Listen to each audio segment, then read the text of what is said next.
yung aking resident card! Mag-getting ready tayo na! First ako yung mag-getting ready dahil tulog pa yung aking mga ka-boardmate. And of course, andito si Mihaw, si Maddie at saka si Lily. Meron ako ditong pants and then mag-chob ako. Sana all mag-chob. Naman kahit ano namang suotin ko inner, no? Mag-ano rin naman ako mag-jacket. So, ayan na siya guys. Kung nagtatanong kayo kung saan ko nabili yung upper, nabili ko siya sa Pull&Bear. And then yung pants is nabili ko siya sa H&M. And of course, si Mihaw ay gising-gising. Nagtulog-tulugan na naman. So guys, I'm so excited. Ay! Hindi pa ako nakapag-ahit. I'm so excited today. Dahil ngayon ko nga makukuha yung aking resident card. Supposed to be ipapa-deliver na sana namin to si Matiti sa kaniyang eskwelahan. Kaya lang hindi namin siya ma-deliver dahil may sakit pa siya. And then, iwan ko, bakit hindi siya binigyan ng antibiotic ng kanyang doktor until now. Meron pa rin siyang dinadamdam, guys. Sabi ko nga kay Mihaw na kung doon nung sana niya dinala last time nung pumunta siya sa Madagascar, sa dinalhan namin ni Ate Nieva, yung doktor na yun I think bibigyan siya ng antibiotic kasi yung doktor niya talaga, hindi siya binibigyan ng antibiotic. And of course, dahil may lakad tayo ngayon, at nakatapak na naman ako ng iti, gagamit tayo ng pundasyon para sa, hindi, gagamit na pala tayo ng ubos na yung aking guys. Hala, wala nang laman yung aking serum. So, ito na yung ginagamit ko. So, maglalagay muna tayo ng serum. Oh no, bakit iba yung kulay ng serum na to? Alam nyo ba guys na matagal na kaming naghintay sa aking resident card. Supposed to be ibibigay nila sa akin last November.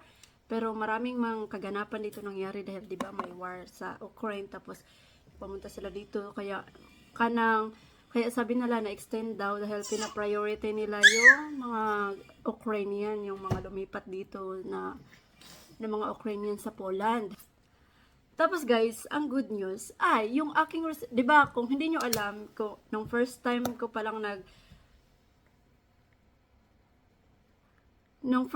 pang nakuha yung aking resident card, kanang 3 years yun siya guys na magagamit ko. Then after that na-expire na siya. After 3 years ngayon na yung after 3 years, ngayon na yung makukuha ko which is 10 years na siya. After that, pwede na pala akong anong tawag nun? Mag-apply ng citizenship here in Poland.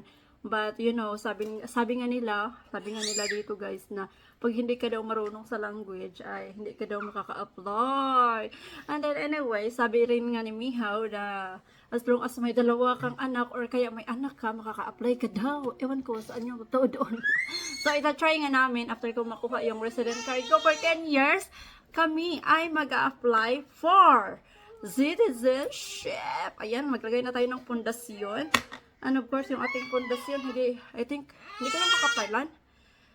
Ayan na yung aking pundasyon. Nakuha ko pala to sa, anong tawag nito? Nakuha ko pala to sa Oriflame kung saan nagtatrabaho yung ni Mihaw guys, yung kaniyang kuya which is director ng Oriflame. Wait lang. So, gamitin na lang natin itong pang-flat ng foundation.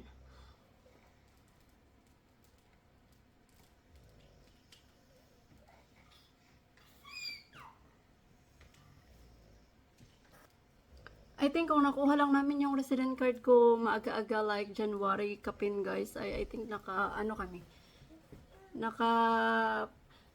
kami ng sinulog. Kasi never pa na-experience ni Mihaw na umattend ng sinulog sa Cebu. Which is gustong-gusto kong matryan niya yung sinulog. Sinulog party daw. But I know guys, everything has a reason. Kaya hindi kami natuloy dahil gusto niya, dahil gusto ni Lord na dyan kami sa Pilipinas mag-celebrate ng birthday party ni Indayon kasama yung aking family. Hala si Matiti, oy. Baby!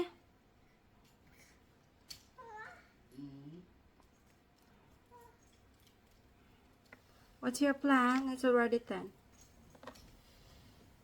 It's already 10. Yo! So, naglagay na pala ako ng contour. And then, after nito, ano-ano lang natin, i-spread out. Pagkatapos na ako ng magpaganda pa, bibihisan ko na sila. Ayusin niyo si Sir. Tweet. Yes? What do you want, Mate? What is that? This one? Tapos maglagay tayo nitong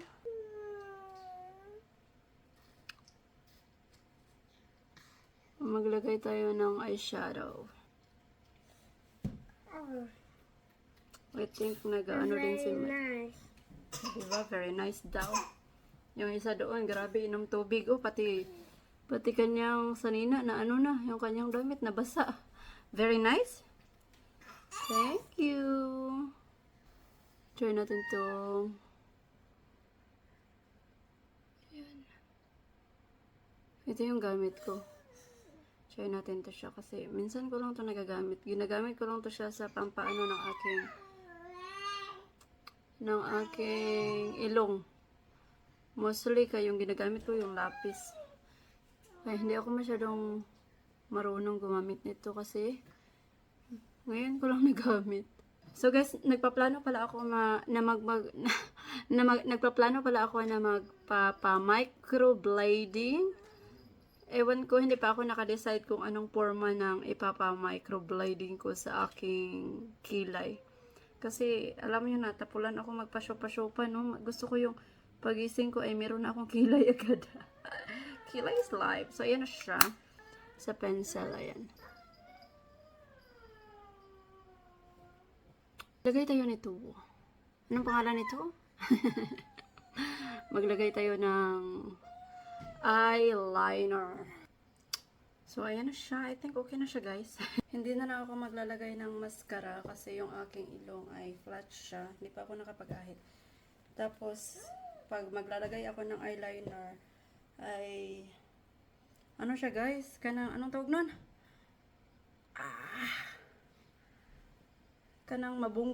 Nababangga siya sa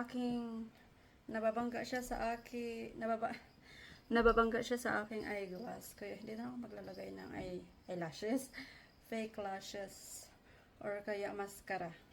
So, ayan na. Ginanan ko na lang kasi I feel hot. I feel hot.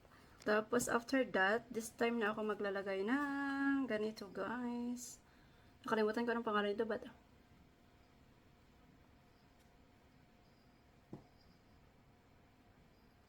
para kunuhay magyak mo atong kamukhaan, no? Tapos lagay din natin dito sa taas, tapos dito, para hindi naman masyadong parang salamin yung ating mukha. Lagyan natin dito.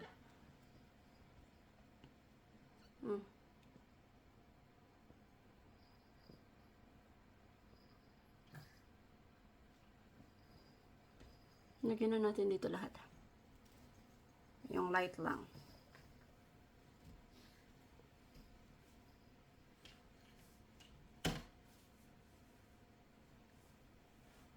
Tapos, dyan ako maglalagay ng menk-menk.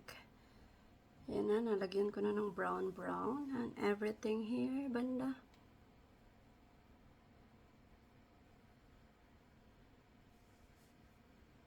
Maglalagay na tayo ng ano. Wait lang. Maglalagay na tayo ng menk-menk dito sa cheeks. Sana makita yung menk-menk, no?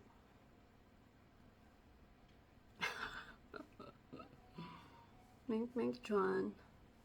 And then after that, hindi na ako maglalagay ng ilong. Meron naman akong ilong. Ayan na siya. I think okay lang siya. Then magla-lipstick ako nitong paborito kong kulay, yung nude. I think wala nang laman. Mayroon pa. Konti na lang. But wait lang. Ayun na siya. Wow. What happened to you, my dear? Dito si Lily, oh, no, marites sa akin. So, siya na yung ating isusunod. At saka si Matiti. Getting ready na sila kasi tapos na ako. So, ito na yung aking isusuot, guys. At ready na ako papunta sa, sa ating lakad for today. So guys, nakapagbihis na rin si Lily. Ito na yung aking sinuot sa kanya. Wala, bakit napaka-fatty? Gusto mo nang dumudo? No, nag-par si Kuya, tapos na rin. Ayan na siya. Anyway, papasok naman yan siya natin sa makapal na kasi malamig sa labas. Say hi, Kuya Mati. Kuya Mat. Naligo ko siya guys kasi wala na siyang lagnat. Meron siyang upat, wala siyang lagnat. Tapos naligo ko na siya. Kasi ang amoy niya. Matagal kasi siyang hindi na nakaligo. Kaya naligo ko na talaga siya ngayon. Kahit iyak siya ng iyak. But anyway, naka-outfit na yan siya. Ayan na yung kanyang outfit. Naglalaro siya ng kanyang... Mama, I have Lego. Show to them your Lego. Where's your Lego? Here. There, yung kanyang Lego na binigay ni Tata kahapon at sinasimbol nila agad Spider-Man Hulk. Spider-Man and Hulk. And while waiting for Tata, dahil si Tata ay nasa crib. Nasa kanyang lungga. Mag-ano muna tayo, magpapakain itong kaindayon para hindi siya mag-aalburuto mamaya. So, balik you guys later. Babush!